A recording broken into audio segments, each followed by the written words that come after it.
আমরা এখন এলিমেন্ট ফলসের দিকে আস্তে আস্তে এগিয়ে যাচ্ছি। আমরা নাক দিয়ে কিছু টের পাচ্ছি না আমরা কত নিচে যাচ্ছি। আপনারা নিশ্চয়ই এই আওয়াজটা শুনলেই ফিল করতে পারবেন জলের কত গতিবেগ। সামনে আমাদের কাকু যাচ্ছে,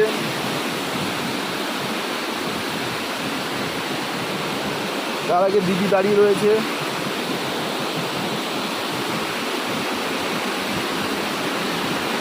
দিদি